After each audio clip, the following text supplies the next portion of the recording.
যাদের হজ করার সামর্থ্য নাই, নবীজি তাদের একটা আমল শিক্ষা দিয়ে গেছেন। সে আমলটা কি? সে আমলটা হচ্ছে, কোন সন্তান যদি তার হজ করার সামর্থ্য না থাকে, সে যদি তার মায়ের চেহারার দিকে একবার ভালোবাসার নজরে তাকায়, তাহলে একটা কবুল হজের সওয়াব আল্লাহ রাব্বুল আলামিন তার আমলনামায় উঠায় দেয়। নবীজি বলছেন, যারা সামর্থ্য থাকার পরে যারা হজ করে না, হয় এরা ইহুদি হয়ে মরুক, আর তা না হয় নাসারা হয়ে মরুক। আপনার সামর্থ্য থাকার পরে যদি আপনি নবীজির কবর জিয়ারত না করেন, কিয়ামতের দিন ইহুদি অথবা নাসারা হয়ে আপনাকে কিয়ামতের দিন উঠতে হবে। রব্বুল আলামিন বললেন, ওয়াআযিন ফিন-নাসি বিল-হাজ্জি ইয়াতুকা রিজালান ওয়া আলা কুল্লি দামিরি ইয়াতুনা মিন কুল্লি ফাজ্জিন আমিক। রব্বুল আলামিন বললেন, আর আপনি সকল মানুষের মাঝে হজ করার জন্য তাদেরকে আহ্বান করুন। প্রত্যেক মানুষকে আপনি হজ করার জন্য আহ্বান করুন। দেখবেন তারা আপনার ডাকে সাড়া দিয়ে তারা দূর দূরান্ত থেকে সওয়ারিতে করে পায়ে হেঁটে উঠে চড়ে তারা হজে চলে আসবেন। আল্লাহ রাব্বুল আলামিন বুঝাতে চাইলেন, হে নবী, ওয়াআযিন ফিন-নাসি বিল-হাজ্জ, আপনি মানুষের মাঝে হজ করার জন্য তাদেরকে আহ্বান করুন। হজ করার দাওয়াত মানুষের মাঝে পৌঁছে দেন। ইয়াতুকা রিজালান ওয়া আলা কুল্লি দামিরি ইয়াতুনা মিন কুল্লি ফাজ্জিন আমিক। দেখবেন তারা দূর দূরান্ত থেকে উঠে চড়ে পায়ে হেঁটে সওয়ারিতে করে বিভিন্নভাবে তারা হজে চলে আসবে। আল্লাহ রাব্বুল আলামিন বলেন, যারা একনিষ্ঠ বান্দা, যারা মুমিন, যারা দিন বোঝে, অবশ্যই অবশ্যই তারা আপনার ডাকে সাড়া দিবে এবং তারা হজে চলে আসবে। আমি রব্বুল আলামিন এই হজ করার কারণে তাদের পিছনের সমস্ত গুনাহগুলো মাফ করে দিব। নবী আলাইহিস সালাতু ওয়াস সালাম বললেন, বুখারী শরীফের হাদিস, হযরত আবু হুরায়রা রাদিয়াল্লাহু তাআলা আনহু বর্ণনা করেন, নবীজি বললেন, ক্বালা নবী সাল্লাল্লাহু আলাইহি ওয়াসাল্লাম, মান হাজ্জা হাযাল বাইতা ফালাম ইয়ারফুস ওয়া লাম ইয়াফসুক রাজআ কামা ওয়ালাদাতুহু উম্মা।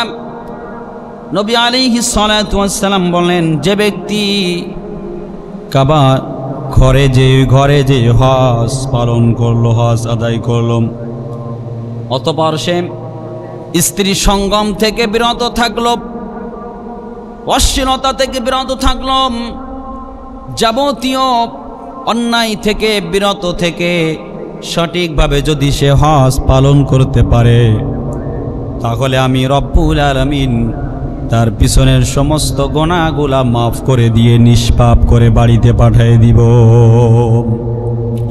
যেমন করে বান্দা প্রথমে ভূমিষ্ঠ হওয়ার পরে মায়ের গর্ভ থেকে যখন দুনিয়ায় এসেছিল, তার যেমন করে কোনো পাপ ছিল না, নিষ্পাপ হয়ে দুনিয়াতে এসেছিল, তেমন করে কোনো ব্যক্তি যদি দিক নির্দেশনা অনুযায়ী মেনে হজ আদায় করতে পারে, হজ পালন করে, নবীজি বললেন আল্লাহ রাব্বুল আলামিন ওই ব্যক্তিকেও নিষ্পাপ করে তাকে বাড়িতে পাঠিয়ে দেয়, নিষ্পাপ করে দেয়। মায়ের গর্ভ থেকে যখন কোনো বাচ্চা ভূমিষ্ঠ হয়, তার যেমন কোনো গুনাহ থাকে না, নিষ্পাপ একটা শিশু, মাসুম বাচ্চা, মাসুম নিছক, তার কোনো গুনাহ নেই। ঠিক তেমনি করে কোনো ব্যক্তি যদি দিক নির্দেশনা মেনে হজ করে, নবী আলাইহিস সালাতু ওয়াস সালাম বললেন আল্লাহ রাব্বুল আলামিন তার সমস্ত গুনাহগুলো মাফ করে নিষ্পাপ করে মাসুম করে তাকে বাড়িতে পাঠিয়ে দেয়। সুবহানাল্লাহ। এজন্য হজ, যাদের হজ করার সামর্থ্য আছে, হজে চলে যায়। এটা একটা গুরুত্বপূর্ণ ইবাদত। 5 ওয়াক্ত নামাজ যারা পড়েন, এটা ফরজ। এটা না মানলে যেমন আপনার ঈমান থাকবে না, তেমনি করে আপনার যদি অর্থ থাকে তাহলে আপনাকেও হজ করতে হবে, হজ করা ফরজ। আর অর্থ থাকা সত্ত্বেও, সামর্থ্য থাকা সত্ত্বেও যদি কেউ হজ না করে তার পরিণতি কি হবে সেটাও নবীজি বলেছেন। নবী আলাইহিস সালাতু ওয়াস সালাম বললেন, وقال عليه الصلاة والسلام من لم يمنعه من الحج حاجته ظاهرة أو سلطان ظاهرة أو مرض حابس فمات ولم يحج فليمت إن شاء। নবী আলাইহিস সালাতু ওয়াস সালাম বললেন, যদি কোনো ব্যক্তি হজে যাওয়ার ক্ষেত্রে, যদি কোনো ব্যক্তি এমন একটা এলাকায়, এমন একটা দেশে বসবাস করে, কোনো জালেম বাদশার, জালেম শাসকের আন্ডারে বসবাস করে, সেখান থেকে হজে যদি যাওয়ার অনুমতি না থাকে, এমনকি তার যদি এমন কোনো রোগ আক্রান্ত হয়ে যায়, যে অসুস্থতার কারণে, যে রোগের কারণে সে হজে যেতে পারছে না, এমন পরিস্থিতি যদি তার সামনে থেকে যায় তাহলে না গেলে কোনো সমস্যা হবে না। কিন্তু এমন পরিস্থিতি যদি না থাকে তাহলে ওই ব্যক্তি যদি হজ করার সামর্থ্য থাকে, যদি হজে না যায়, নবীজি বললেন তাহলে হয় সে ইহুদি হয়ে মারা যাক, তা না হয় সে নাসারা হয়ে মারা যাক। নবীজি বলছেন যে এমন একটা দেশে আপনি বসবাস করছেন, যেই দেশের রাষ্ট্রপ্রধান জালেম, এমত অবস্থায় আপনাকে যদি হজে যেতে না দেয়, হজে যাওয়ার যদি কোনো রকম ব্যবস্থা না থাকে, কারণ আপনি ইচ্ছা করলেই তো যেতে পারছেন না, যে দেশে আসেন ওই দেশ থেকে অনুমতি লাগবে, বিমানে যেতে হবে, সুযোগ সুবিধা থাকতে হবে। তো এমন ব্যবস্থা যদি না থাকে আপনি যেতে পাচ্ছেন না, তার জন্য ওই বাদশা দায়ী। এবং আপনি কোনো রোগাক্রান্ত হলেন, এই রোগ আক্রান্ত হওয়ার কারণে আপনি যেতে পারলেন না, সমস্যা নেই। কিন্তু এই জরুরাতগুলা না থাকার পরে আপনার সামর্থ্য আছে, অথচ আপনি অলসতা করে গেলেন না, সম্পদের মায়ায় পড়ে হজে গেলেন না, নবীজি বলছেন হয় তারা ইহুদি হয়ে মারা যাক, আর তা না হয় তারা নাসারা হয়ে মারা যাক। তাহলে ইহুদি এবং নাসারা হয়ে মারা যাওয়ার জন্য বলেছেন নবী আলাইহিস সালাতু ওয়াস সালাম, যারা হজে যাবে না, তাহলে কত বড় দুঃখজনক ব্যাপার। এজন্য হজ করার সামর্থ্য যাদের আছে আমরা হজে চলে যাই, কেননা অর্থ সম্পদ চিরজীবন থাকবে না, আপনি আমি নিয়ে যেতে পারবো না। আপনাকে সম্পদের মালিক করেছেন, তার মানে আল্লাহ রাব্বুল আলামিন এই নিয়ামতগুলো আপনার সামনে দিয়েছেন। যাকাত দিতে পারবেন, যাকাতের মতো একটা বড় নিয়ামত আপনি দিতে পাচ্ছেন, হজের মতো একটা নিয়ামত আপনি করতে পাচ্ছেন। এই সুযোগ সুবিধাগুলো আল্লাহ রাব্বুল আলামিন আপনাকে দিলেন, অথচ আপনি সামান্য সম্পদের মায়ায় পড়ে আপনি গেলেন না। তাহলে ইহুদি এবং নাসারা হয়ে আপনাকে মরতে হবে। সুতরাং যাদের সামর্থ্য আছে আমরা তারা চলে যাই। হজ করার জন্য দুইটা শর্ত থাকতে হবে। যারা হজ করবে তাদের দুইটা শর্ত থাকতে হবে। প্রথম নাম্বার শর্ত হচ্ছে, এই হজ করার উদ্দেশ্য হতে হবে আল্লাহকে রাজি খুশি করার জন্য। মানুষের নিয়তের ভিতরে শিরক করে, নিয়তের ভিতরে মানুষ শিরক করে, আল্লাহকে শরীক করে। কারণ হজে যাচ্ছে ঠিকই, কিন্তু তার নিয়তটা ভিন্ন, যে আমি হজ করলে মানুষ আমাকে হাজি বলবে, আমি হজ করলে মানুষ আমাকে সম্মান করবে। এমন নিয়ত যদি আপনার ভিতরে থাকে, এমত অবস্থায় আপনি হজ করলে আপনার হজ কবুল হবে না, এবং ওই হজের দ্বারা আপনার কোনো রকম ফায়দা হবে না পরকালে। হজ করতে হবে সম্পূর্ণ আল্লাহকে রাজি খুশি করার জন্য। আল্লাহ রাব্বুল আলামিন হাদিসে কুদসিতে বলেন, আন্নাল আগনাশ শুরাকাই আনিশ শিরকি মান আমিলা আমালান আশরিক ফীহি মা'ইয়া উরিয়াম তারকুবুহু শিরকাহু। আল্লাহ রাব্বুল আলামিন হাদিসে কুদসির ভিতরে বলেছেন, শরীকদের মধ্যে আমি শিরিক থেকে মুক্ত। আল্লাহ পাক বললেন, আমার কোনো শরীক নাই। তোমরা যদি শিরক করতে চাও, কাউকে আমার অংশীদারিত্ব বানাইতে চাও, জেনে রেখো ওই দিক থেকে আমি মুক্ত এবং পবিত্র। আমার কোনো অংশীদার নেই, আমার কোনো শরীক নেই, আমি একক এবং অদ্বিতীয়। সুতরাং শরীক স্থাপন করা এটা অনেক বড় অপরাধ। শরীক স্থাপন করা এটা অনেক বড় অপরাধ। সুতরাং নিয়তের ভিতরে কোনো রকম যেন গড়মিল না হয়। একনিষ্ঠভাবে নিয়ত করতে হবে যে আমি আল্লাহকে খুশি করার জন্য আল্লাহ পাক আমাকে তৌফিক দিয়েছেন, এই জন্য আমি যাচ্ছি। এটা আমার আল্লাহ খুশি হলেই হবে। দ্বিতীয়, আমি কাউকে খুশি করতে চাই না। দ্বিতীয় শর্ত হচ্ছে খুযু আন্না মানাসিকাকুম। নবী আলাইহিস সালাতু ওয়াস সালাম বলছেন, দ্বিতীয় শর্ত হচ্ছে তোমরা হজে যাবে, আমার কাছ থেকে তোমরা হজের আমলগুলো গ্রহণ করো। খুযু আন্না মানাসিকাকুম, তোমরা হজে যাওয়ার আগে আমার কাছ থেকে আমলগুলো গ্রহণ করো। নবীজি বলছেন আমলগুলা কি আমল? সেটা হচ্ছে নবীজি কিভাবে হজ করেছেন এবং করতে বলেছেন, এই আমলগুলা তার কাছ থেকে শিখতে বলেছেন।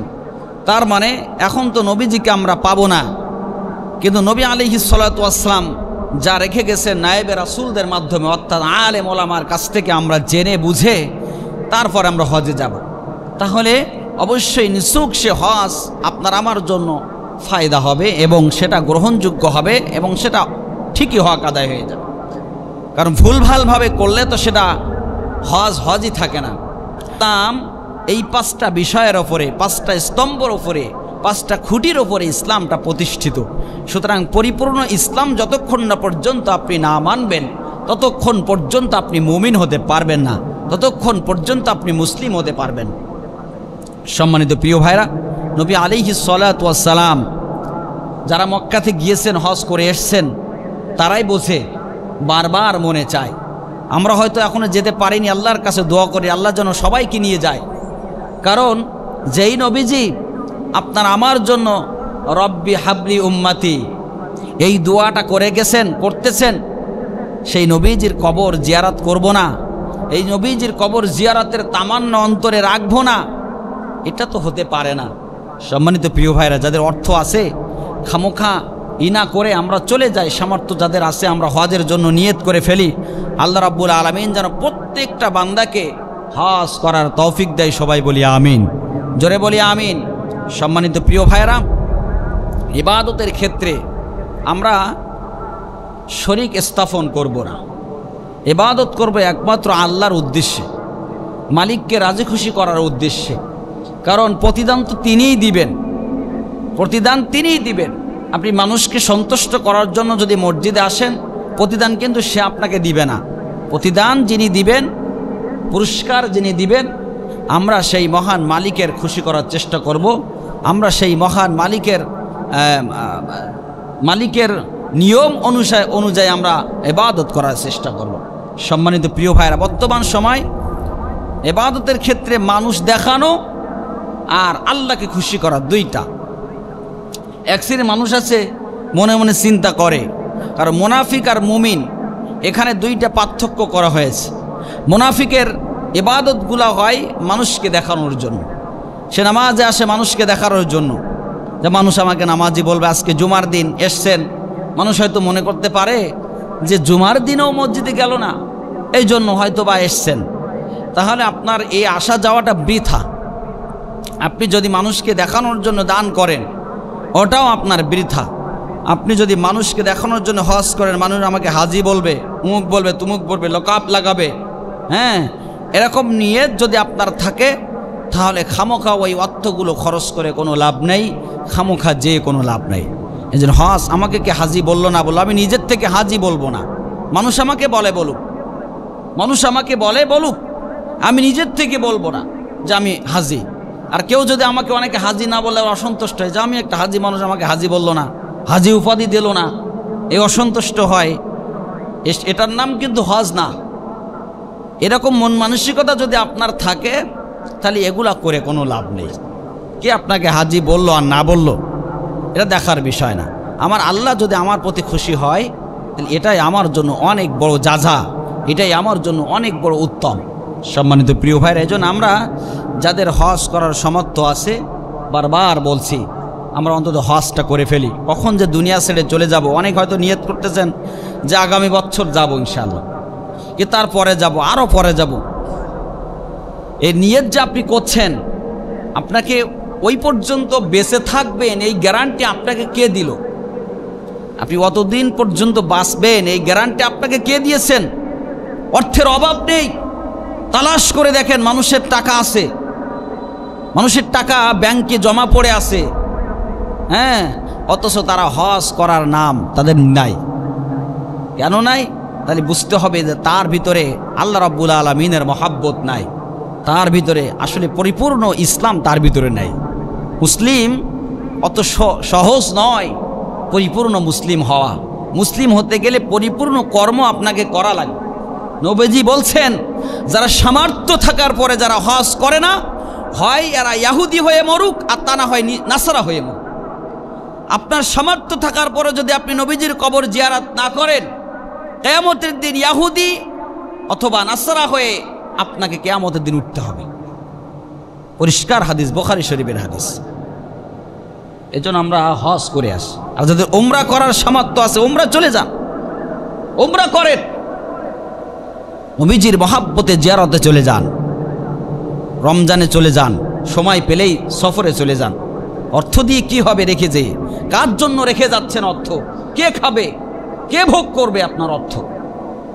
ভেবেছেন একবারও যে আপনার কিয়ামতের দিন আপনার ছেলে কিন্তু আপনার পরিচয় দিবে না, আপনার কোনো কোনো রকম আপনার হিসাব সে দিবে না। আপনি কার জন্য রেখে যাচ্ছেন? কার জন্য আপনি গুছাচ্ছেন? হ্যাঁ, আপনি তাদের জন্য গুছানো আপনার প্রয়োজন। পরিবার পরিজনের মাঝে খরচ করা এটাও ইবাদত। আপনার স্ত্রীর পিছনে খরচ করা এটাও ইবাদত। আপনার সন্তানের পিছনে খরচ করা এটাও ইবাদত। হ্যাঁ, পরিবারকে সুস্থ রাখা এটাও ইবাদত, এটা আপনার দায়িত্ব, কর্তব্য। কিন্তু তাদেরকে খুশি রাখতে যে নিজের আমল বরবাদ করেন না। তাদেরকে খুশি রাখতে যে হজ করার মতো যোগ্যতা থাকা সত্ত্বেও আমি হজ করলাম না, তাদের খুশি রাখতে যে জাকাত দেওয়ার মতো যোগ্যতা থাকা সত্ত্বেও আমি জাকাত দিলাম না, তাদের খুশি রাখতে যে কষ্ট করতে যে আমি রোজা রাখার মতো ইবাদত করার সামর্থ্য থাকার পরও আমি রোজা রাখলাম না, নামাজ পড়ার মতো যোগ্যতা থাকতেও আমি নামাজ পড়লাম না। কিয়ামতের দিন আপনি যখন বলবেন আমি তো আমার পরিবারকে সুস্থ রাখার জন্য এগুলা করেছি, পরিবার তো বলবে যে না, আমরা চিনি না, জানি না, ও সমস্ত আমাদের বলে লাভ নেই। তখন আপনার পরিণতি কি হবে? এজন্য নিজের আমল নিজে তৈরি করুন, নিজের ঈমান নিজেই মজবুত করুন, নিজের ইবাদত বন্দেগী নিজেই তৈরি করুন, নিজেই করুন। অফরের ভরসায় বসে থেকে আপনার কোনো লাভ নেই। প্রিয় ভাইয়ারা, এই জন্য আমি আবারও বলছি, এর ভিতরে যাদের হজ করার সামর্থ্য আছে তারা হজ করে আসুন। আল্লাহ রাব্বুল আলামিন তৌফিক দিক। এবং যাদের সামর্থ্য নাই তারা পিতামাতার খেদমত করবেন। যাদের হজ করার সামর্থ্য নাই, নবীজি তাদের একটা আমল শিক্ষা দিয়ে গেছেন। সে আমলটা কি?